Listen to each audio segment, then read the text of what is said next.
Assalamualaikum warahmatullahi wabarakatuh.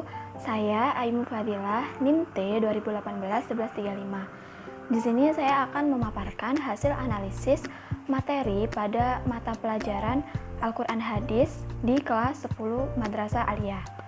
Simak video selengkapnya ya.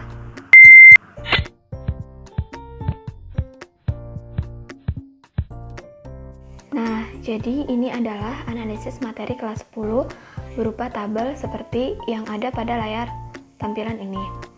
Pada tabel tersebut dapat kita lihat bahwa di sana terdapat judul bab, subbab, ayat, dan hadis, di mana pada materi kelas 10 ini berdasarkan dari analisis yang telah dilakukan terdapat 12 bab mata pelajaran Al-Quran dan hadis, 6 bab pada semester 1 dan 6 bab selanjutnya lagi terdapat pada semester 2.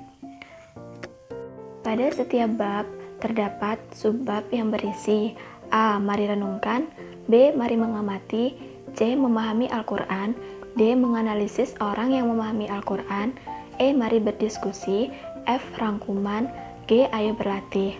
Nah, pada setiap bab-bab selanjutnya sama halnya dengan subbab yang ada pada bab 1, yaitu yang membedakan hanya terdapat pada poin C dan D. Pada poin C dan D ini menyesuaikan dengan judul bab yang ada. Nah, pada bab yang pertama ini materi yang ada yaitu Al-Quran adalah wahyu Allah, di mana pada bab ini ayat dan hadis yang digunakan yaitu yang pertama surat Al-Qiyamah ayat 17-18 tentang pengertian Al-Quran. Kemudian surat Al-Baqarah ayat 185 tentang istilah Al-Quran dengan sebutan Al-Quran. Dan yang selanjutnya seperti yang ada pada tabel tersebut. Kemudian untuk ayat dan hadis yang bercetak tebal, di sini merupakan ayat dan hadis yang sering digunakan. Dalam artian, ayat ini sering muncul ketika terdapat latihan-latihan soal, dan juga ayat dan hadis ini sering kita dengar atau tidak asing lagi di telinga kita.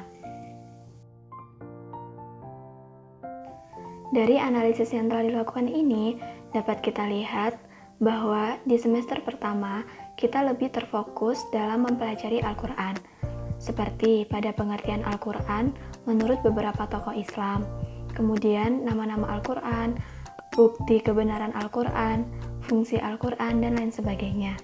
Sedangkan di semester kedua ini lebih menekankan pada materi tentang hadis, yaitu pengertian hadis, sunnah, khobar, dan atsar. Kemudian fungsi hadis terhadap Al-Quran, hadis sebagai sumber hukum Islam, unsur-unsur yang terdapat dalam hadis, dan lain sebagainya. Lalu untuk ayat dan hadis yang digunakan di sini terdapat sejumlah 48 ayat dan 6 hadis yang digunakan dalam pembelajaran Al-Quran dan hadis ini. Untuk lebih jelasnya, saya akan mencantumkan di description box berupa file dokumen dalam link yang dapat diakses teman-teman untuk memudahkan dalam memahami isi materi kelas 10 di Madrasah Aliyah pada mata pelajaran Al-Quran dan hadis. Nah, itu tadi penjelasan yang sudah sedikit saya jelaskan berkenaan tentang materi yang ada di kelas 10 pada mata pelajaran Al-Quran dan hadis. Sekian video yang saya buat ini, semoga bermanfaat. Kurang lebihnya mohon maaf. Wassalamualaikum warahmatullahi wabarakatuh.